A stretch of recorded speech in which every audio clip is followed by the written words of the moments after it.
हे करण्यासाठी आपण सगळे मुंबईकर म्हणून आज उतरलेलो आहोत। आणि हा विषय काही नवीन नाही आहे। गेले अनेक वर्ष धारावीचा पुनर्विकास, धारावीचा विकास, धारावीकरांना घरं कशी मिळणार ह्याच्यावर चर्चा वेगळ्या वेगळ्या स्तरावर चालत आलेली आहे। बातम्यांमध्ये खूप चर्चा झाली, अनेक मंचांवर झाली, राजकीय पक्षांची झाली, मंथन बैठका झालेल्या आहेत, सरकारमध्ये देखील चर्चा होते। आणि मग फडणवीस साहेबांचं सरकार असताना त्यावेळी देखील एक टेंडर निघालं होतं, जे आपण रद्द केलं, कारण नक्की ते टेंडरमध्ये अनेक जे घोळ होते ते बाजूला केले। आपलं सरकार आलं, महाविकास आघाडीचं सरकार आलं, आणि ह्या धारावीच्या पुनर्विकासाचं काम आपण मार्गी लावत होतो। बरं, एक तसं पाहायला गेलं तर कोणी मला विचारलं की आदित्य तुम्हाला एवढा रस का ह्याच्यात? तर आम्ही शेजारीच राहतो, कलानगर म्हणजे धारावीच्या शेजारचं, आणि शेजार धर्म पाळणं हा खूप महत्त्वाचा असतोच। पण सध्या स्थिती जी मुंबईत बनत चाललेली आहे, 2 वर्षापासून जे आपण आंदोलन हाती घेतलेलं आहे, आपला एक मोर्चा पण झाला होता मागच्या वर्षी, महाविकास आघाडी म्हणून आपण सर्व पक्ष, सगळेच मित्र पक्ष एकत्र आलो, धारावीकर म्हणून आपण एकत्र आलो, मुंबईकर म्हणून एकत्र आलो। आपला विरोध कुठच्याही एका व्यक्तीला नाही आहे, आपला विरोध ना अदानीना आहे, ना अदानी समूहाला नाही, कोणालाही एका व्यक्तीबद्दल आहे। आपला विरोध त्या व्यक्तीबद्दल आहे जो व्यक्ती मुंबईला लुटायला निघालेला आहे, जे लोक मुंबईला विकायला निघालेले आहेत। आपण त्यांना विरोध करणार म्हणजे करणारच। त्यांना मुंबई लुटू द्यायची नाही आपण, त्यांना मुंबई विकू द्यायची नाही आपण। पण असंच सहज मुंबईला मोडून गुजरातकडे नेता येत नाही, तर मुंबई एका उद्योजकाच्या घशात घालायची। म्हणजे काल परवाकडे मला कोणीतरी सांगत होतं, मिंदी अदानीच्या खिशात आणि मुंबई अदानीच्या घशात, हे असं सगळं वातावरण बनत चाललेलं आहे। ह्या विषयाला किती ह्याच्यावर बोलायचं, किती चर्चा करायची, काय नक्की बोलायचं, हे आता आपण ठरवलं पाहिजे, कारण ठरवणारे तुम्ही आहात। जे काही आपण पाहतोय, GRच्या माध्यमातून पाहतोय, पेपरमधून वाचतोय, जेव्हा हे टेंडर दिलं गेलं, खरं तर टेंडर निघालं पाहिजे होतं 300 एकरचंच, त्याचसोबत अजून काही एकर म्हणजे 540 एकरचं एकंदर टेंडर निघालं होतं। त्याच्यात रेल्वेची जमीन आहे, टाटा पॉवरची रिसिव्हिंग स्टेशनची जमीन आहे, माहीम नेचर पार्क जे आपण ह्या टेंडरमधून, ह्या भूखंडातून बाजूला केलं होतं। माझी स्पष्ट भूमिका आहे, माहीम नेचर पार्क आहे, आपली कांदळवनं आहेत, तिला सुरक्षित ठेवलं पाहिजे, कुठच्याही बिल्डरच्या घशात गेली नाही पाहिजे। ते परत ह्या मिंदे सरकारनी अदानीच्या घशात टाकलेलं आहे। आणि हेच न करता संपूर्ण मुंबई धारावीच्या नावावर लुटायला निघालेले आहेत। तुम्ही विचार करा, हा किती मोठा विषय होत चाललेला आहे। काही 100-150 वर्षापूर्वी जसं ईस्ट इंडिया कंपनी आपल्या देशाला लुटायला निघाली होती, जशी east India company divide and rule म्हणजे लोकांमध्ये वाद निर्माण करा, लोक विखुरले गेल्यानंतर त्यांच्यावर राज्य करा, शासन करा, हेच जे कारभार आहे, हीच जी विचारधारा आहे, हेच भाजप करायला निघालेली आहे, हेच मिंदे सरकार करायला निघालेलं आहे, आणि तेही अदानी समूहाच्या मार्फत करायला निघालेलं आहे। धारावीचा विकास तर पाहिजे, आम्हाला पण पाहिजे, इथे धारावीचा विकास पाहिजे ना, आपल्या सर्वांना पाहिजे। आपल्याला घरं हवी आहेत की नको आहेत? हवी आहेत ना। पण घरं आम्हाला पाहिजेत, धारावीकर म्हणून पाहिजे, अदानीच्या घशात न गेलेली पाहिजेत, आमच्या धारावीच्या हक्काची घरं मिळाली पाहिजेत। जो विकास आम्हाला पाहिजे तो इकडचे इकडे झालेला पाहिजे, जो विकास आम्हाला पाहिजे, आमची घरं, धारावीतली घरं आम्हाला धारावीतच पाहिजेत। आणि पुनर्विकास देखील होताना आमच्या डोळ्या देखत तो पुनर्विकास झाला पाहिजे, इथून कुठेही दुसरीकडे आम्हाला नेता कामा नाही, ही शपथ आज आपण इथे घ्यायला आलेलो आहोत। पण धारावी पण घशात पाहिजे, मुंबई सगळी जी पाहिजे आपल्याला। आपण पाहत असाल, अदानीच्या घशात मला वाटतं 20 भूखंड, जवळपास 1062 एकर मुंबईचे फुकटात आपण अदानीला देतोय का? तर नाही, धारावीचा पुनर्विकास करायचा आहे।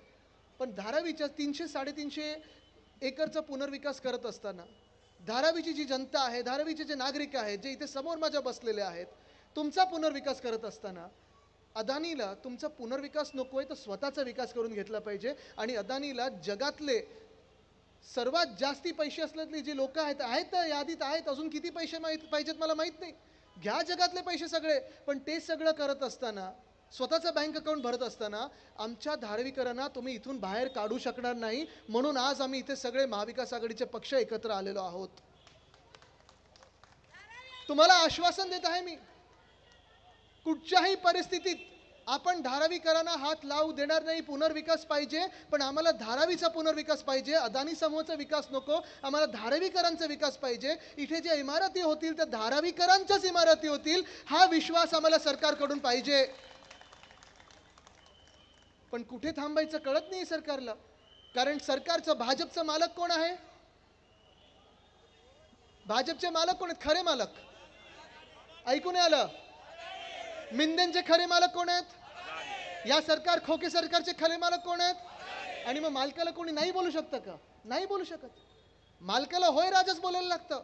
आणि म्हणून जे काही मागत चालले ते देत चालले त्यांना. काल परवाकडे उद्धव साहेबांनी एक मागणी केली की चला तुम्हाला ट्रान्झिट कॅम्पस बांधायची ना धारावीची, वांद्रा रेक्लेमेशन इथे MSRDCचा 30 एकरचा प्लॉट आहे, समुद्राच्या समोर आहे, तो भूखंड घ्या आणि तिथे आमच्या धारावीकरांना ट्रान्झिट बांधून द्या. हिम्मत असेल तर करून दाखवा, ते करून दाखवा. पण आमच्यात हिम्मत आहे, आमच्यात धमक आहे. आपलं सरकार येणारच आहे ह्या नोव्हेंबरमध्ये. एक तर काल आपण पाहिलं असेल हरियाणाची निवडणूक लावली, जम्मू काश्मीरची निवडणूक लावली, पण भाजपच्या निवडणूक कार्यालयातून चालणारे जे निवडणूक आयोग आहे त्यांना महाराष्ट्राची निवडणूक लावण्याची परवानगी अजून भाजपने दिलेली नाहीये. एवढी भीती भाजपच्या मनात आहे, एवढी भीती खोके सरकारच्या मनात आहे, एवढी भीती अलिबाबा और 40 चोरच्या मनात आहे. कारण त्यांना निवडणुकीला सामोरी जायच्या आधी पहिलं 15 लाखापासून ज्यांनी सुरुवात केली होती, आता 1500 बद्दल बोलत आहेत. ते 1500 महिलांना देण्याचे आहेत. म्हणजे तुम्ही विचार करा, आमदारांना 50 खोके आणि महिलांना 1500. काय आहे का ताळमेळ? काही नाही. पण 15 लाखापासून सुरुवात केली होती 2014 मध्ये, 2024 मध्ये 1500 बद्दल बोलायला लागलेले आहेत. बरं आता काय सांगतात, आमचं सरकार पुन्हा आणून द्या आणि म्हणून मग आम्ही वाढीव देऊ. चला, हिम्मत असेल तर आत्तापासून वाढीव द्यायला सुरुवात करा. आमचं सरकारला आम्ही देणार म्हणजे देणारच आहे. पण मुंबई लुटायची, महाराष्ट्र लुटायचा, संपूर्ण मुंबई पिळून टाकायची, पैसे काढायचे आणि निवडणूक आता घ्यायची नाही. कारण निवडणूक घेण्याच्या आधी हे 15 लाख बोलणारे 1500 खात्यात देणार. निवडणूक घेण्याच्या आधी आपल्या समाजामध्ये धर्मामध्ये वाद निर्माण करणार, हिंदू मुस्लिममध्ये वाद निर्माण करणार, दंगल लावणार, आपल्या जातींमध्ये वाद निर्माण करणार. म्हणजे हिंदू मुस्लिम भांडतात, मराठीमध्ये भांडतात, बिल्डिंगमध्ये भांडतात, शेजारमध्ये भांडतात, चाळींमध्ये भांडतात. हे सगळं भांडण निर्माण करून वाद निर्माण करून भाजपला जी जिंकण्याचा प्रयत्न आहे भाजपचा, मी आज तुम्हाला लिहून देतोय, किती भांडण निर्माण करण्याचा प्रयत्न करा, किती वाद निर्माण करण्याचा प्रयत्न करा, हा महाराष्ट्र आहे, तुम्हाला झुकणार नाही, तुमच्यासमोर झुकणार नाही, वादात पडणार नाही. महाविकास आघाडीचं सरकार बसवल्याशिवाय आता थांबणार नाही, असा हा महाराष्ट्र आहे. आणि आत्ताच तुम्हाला सांगत आहे, आपलं सरकार जे येत आहे नोव्हेंबरमध्ये, ज्या मिनिटाला निवडणुका लागतील, आपलं सरकार बसेल, आपला मुख्यमंत्री बसेल. महाविकास आघाडीचं सरकार आल्यानंतर धारावीकरांना आज मी इथे आदित्य रश्मी उद्धव ठाकरे म्हणून शब्द देतोय की 300 स्क्वेअर फूट नाही तर 500 स्क्वेअर फुटाचं घर मिळालंच पाहिजे. आणि जर होत नसेल तर हे टेंडर रद्द करा आणि नवीन टेंडर करा, पण 500 स्क्वेअर फूट मिळालंच पाहिजे. हे महाविकास आघाडीने ठरवलेलं आहे. जो पुनर्विकास होईल, ह्या पुनर्विकासामध्ये आपल्याला प्रत्येकाला घर मिळालं पाहिजे. पात्र अपात्र नाही तर धारावीतला प्रत्येक व्यक्ती हा पात्रच ठरला पाहिजे. हे महाविकास आघाडीचं काम असेल. तिसरी गोष्ट, मी मध्यंतरी विधानसभेत देखील मागणी केली होती आणि विधान भवनात जी मागणी केली होती की मुंबईत अनेक अशा झोपडपट्टी आहेत जिथे ग्राउंड फ्लोअरला तर आहेच आपली, पण वरती ग्राउंड+1 ग्राउंड+2 बहुमजलीची झोपडपट्टी झालेली आहे. आता आपल्याला विचार करायला लागेल की त्यांना पण पात्र ठरवायलाच लागेल. त्यांचा देखील विचार करणं आज गरजेचं आहे आणि तो देखील निर्णय महाविकास आघाडी सरकार घेणार, संपूर्ण मुंबईसाठी घेणार. अनेक वर्ष हा विकास रखडलेला आहे. माझ्या मतदारसंघात असेल, मुंबईत संपूर्ण आपण पाहतोय. मध्यंतरी निवडणुकीच्या आधी पियुष गोयल साहेब जे आता खासदार बनलेले आहेत, मंत्री बनलेत, त्यांनी सांगितलं होतं की माझं स्वप्न आहे स्लम फ्री मुंबईचं. पण फरक बघा, जे माझ्या आजोबांनी वंदनीय हिंदू सम्राट बाळासाहेब ठाकरे यांनी स्वप्न बघितलं होतं स्लम फ्री मुंबईचं, ते असं होतं की जे आपले झोपडपट्टी धारक आहेत, जे आज आपल्या वस्त्यांमध्ये राहतात, स्लम सोसायटीमध्ये राहतात, त्यांना तिकडच्या तिकडे फुकटमध्ये घरं, मोफत घरं मिळाली पाहिजेत. पण पियुष गोयल साहेबांचं स्वप्न हे आहे की सगळ्या आपल्या झोपडपट्ट्यांना मुंबईतून हलवायचं आणि जे मुंबईच्या आजूबाजूला मिठाघर आहेत ना तिथे टाकायचं. म्हणजे मुलुंडचं मिठागर असेल, कांजूरमार्ग असेल, वसई विरार असेल, माहुल गाव असेल, इथे सगळ्यांना सोडायचं. तुम्हाला मान्य आहे तिथे जायचं?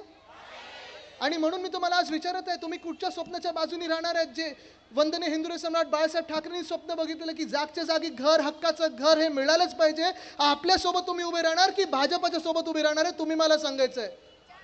तुम्हाला कुठचा विकास पाहिजे? जो महाविकास आघाडीचा विकास आहे की तुम्हाला जागच्या जागी विकास झालेला पाहिजे, की भाजपचा जो विकास आहे की तुम्ही जिथे राहताय ते राहतं घर सोडून मिठा घरात गेले पाहिजे? तुम्ही कुठच्या स्वप्नाला पाठिंबा देणार आहेत तुम्ही मला सांगायचंय. महाविकास आघाडीच्या सोबत किती लोक आहेत जरा हात वरती करून दाखवा. आणि ज्यांना ज्यांना मिठा घरांमध्ये राहायला जायचं जरा हात वरती करून दाखवा. कोणाला नाही जायचंय.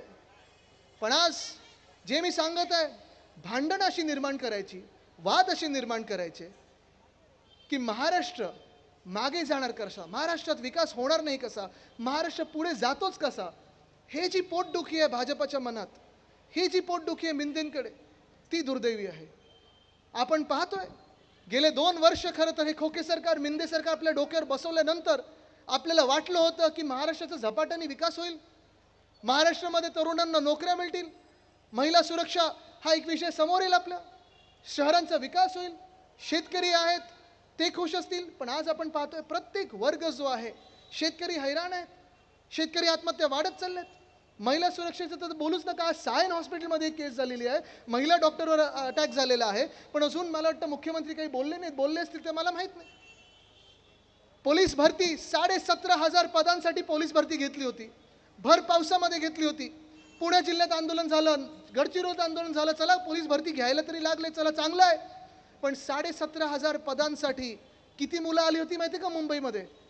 18 लाख मुलं महाराष्ट्रभरातून पोलीस भरतीसाठी आली होती. विचार करा महाराष्ट्राची परिस्थिती आज जॉब्समध्ये काय आहे, नोकऱ्यांमध्ये काय आहे. महाराष्ट्र सिक्युरिटी फोर्स MSF त्यांचा विषय तसाच सांगून ठेवलेला आहे, SRPFचा विषय तसाच सांगून ठेवला, आता जिल्हा बदली जातो, आपण सोडवला. पण जसा आपला विषय आहे घरांचा, तसा पोलीस हाऊसिंगचा देखील विषय आहे, तो देखील अजून सोडवलेला नाहीये. त्यांच्यावर दंड लावलेला जो आहे हे देखील विषय सोडवले नाहीत. आज विषय जो राहतो तो हा वाद निर्माण करण्याचा राहतो. इथे मी सांगतो, इथे मला वाटतं मुस्लिम बांधव देखील अनेक आलेले आहेत. काल परवाकडे उद्धव साहेबांनी स्पष्ट सांगितलेलं आहे, वक्फ बोर्डची जागा असेल किंवा आपली हिंदू मंदिरांची जागा असेल, भाजपला घालायची ती अदानीच्या घशात, ती आपण कदापि हात लावू देणार नाही, कदापि हात लावू देणार नाही. कारण अनिल देसाई साहेब, कालच मी मुंबादेवीला गेलेलो. देशात वाद वक्फ बोर्ड बद्दल निर्माण करून ठेवलेला आहे भाजपने, आणि भाजपची स्ट्रॅटेजी आहे, कुठचीही निवडणूक आली की एक वाद निर्माण करायचा, मग जॉईंट कमिटीला पाठवायचं किंवा स्टँडिंग कमिटीला पाठवायचं, म्हणजे आपण भांडत राहतो आणि ते जिंकायला मोकळे, असं ह्यावेळी होऊ द्यायचं नाही. कारण एका बाजूला वक्फ बोर्डचा वाद ते निर्माण केलेला आहे. पण कालच मी मुंबादेवी मंदिराच्या मागे गेलेलो. मुंबादेवी मंदिर आपल्या सर्वांना तर माहिती आहे ना, आपलं ग्रामदैवत आहे आपल्या मुंबईचं. मुंबादेवीला जेव्हा जेव्हा लहानपणापासून, निवडणुकीच्या आधी असेल, निवडणूक जिंकल्यानंतर असेल, मुंबईच्या महापौरांना उद्धव साहेब, मी, आई, आम्ही सगळे घेऊन जातो आणि तिथे नतमस्तक होतो.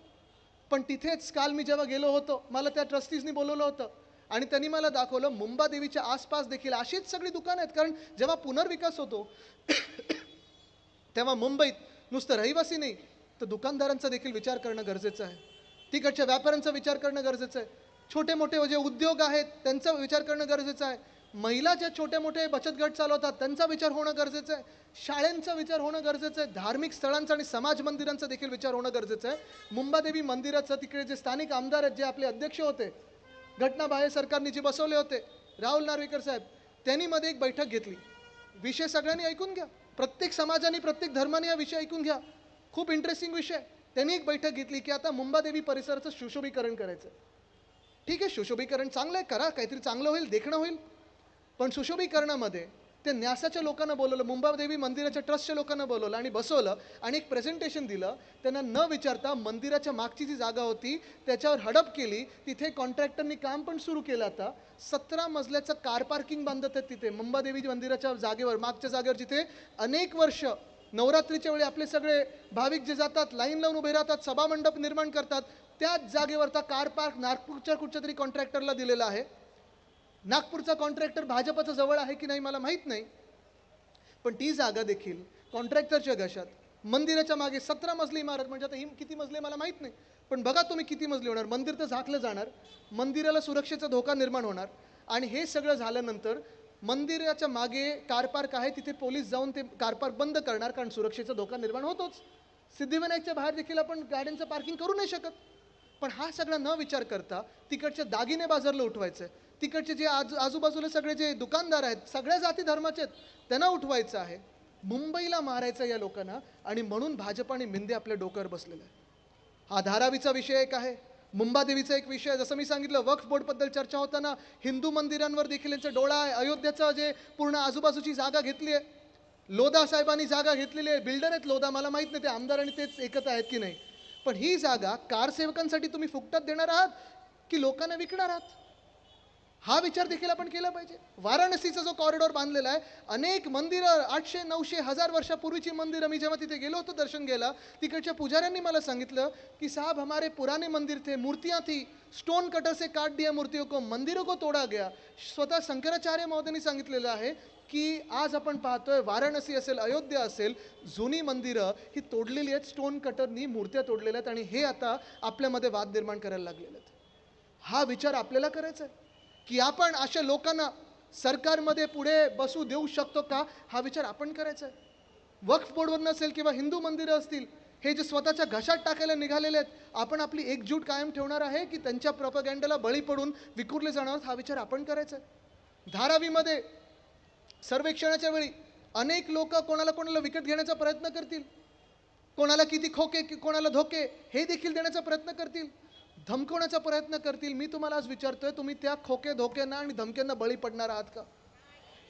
तुम्हाला ठरवायचंय, बळी पडणार असेल तर तुम्ही ठरवा बळी पडणार आहे, मग घरांचा विचार करायचा नाही, मग धारावीचा विचार करायचा नाही. पण जर बळी पडणार नसाल, लढणार असाल स्वतःच्या हक्कासाठी, तर आम्ही सगळे तुमच्या खांद्याला खांदा लावून लढल्याशिवाय राहणार नाही. आज हा तुम्हाला शब्द द्यायला मी इथे आलेलो आहे. आहेत ना आमच्या सगळ्यांवर समोरून मागून सगळीकडून वार होत आहेत. कदाचित तुम्ही कोणी नाही बोललात अदानीला, तुमच्यावर पण ईडी, आयटी, सीबीआय येईल. घाबरणार आहात का तुम्ही? नाही घाबरू शकत आपण, कारण ही जमीन आपली आहे. ह्या जमिनीसाठी, ह्या मुंबईसाठी आपण लढलोच पाहिजे. गेले 2 वर्ष मुंबई महानगरपालिकेत जे घोटाळे चाललेले आहेत, रस्त्यांचा घोटाळा, मागच्या वर्षी देखील 6000 कोटीचा घोटाळा, ह्या वर्षी देखील 6000 कोटीचा घोटाळा. हे दोन्ही वर्षी जर आपण बघितले तर 12,000 कोटी रस्त्यांवर उधळपट्टी चाललेली आहे. पण आज मुंबईची परिस्थिती अशी आहे की मुंबई सगळीकडे खोदकाम सुरू आहे, सगळीकडे खोदलेलं आहे, पण एक सुद्धा रस्ता पूर्ण झालेला नाही. मुंबई महानगरपालिका जेव्हा शिवसेनेच्या हातात होती, श्रद्धाताई मला वाटतं महापौर देखील होते, अनेक महापौर राहिलेले आहेत. मुंबई महानगरपालिका 1997 मध्ये जेव्हा आपल्या हाती आली, तेव्हा 600 कोटीची तूट होती.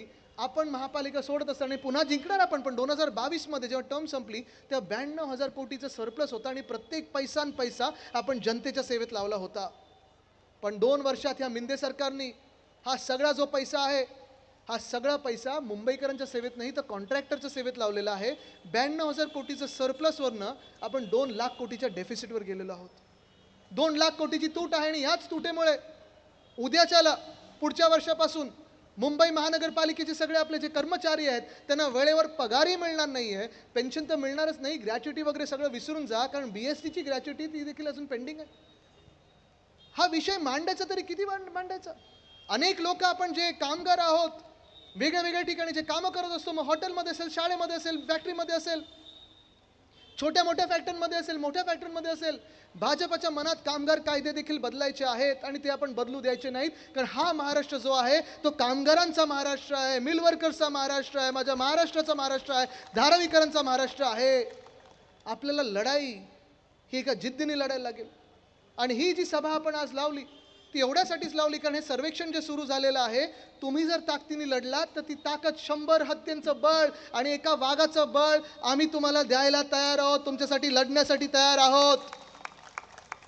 पुढच्या 10-12 दिवसात गणपतीचा आपले सण सुरू होतील. गणपती आहे, नवरात्र आहे, दिवाळी सुरू होईल. अदानीचे काही दलाल येतील, खोके सरकारचे काही दलाल येतील, तुम्हाला विकत घेण्याचा प्रयत्न होईल. तुम्ही विकले जाणार आहात का? तुम्हाला फसवण्याचा प्रयत्न होईल, तुम्ही फसणार आहात का? घर सोडून गेले. हल्ली बुलडोझर राज पण चालू आहे. बुलडोझर जर चालवायला आले तर बुलडोझर उलटा त्यांचा चालवायचा. पण तुम्ही घाबरणार आहात का? आणि आपण धारावी कधी सोडणार आहोत का? आज ही जर एकजूट आपल्याला दिसली तर मी तुम्हाला सांगतो आपलं जे सरकार येणार आहे, पुन्हा एकदा शब्द देतो, 500 स्क्वेअर फुटाचं घर धारावी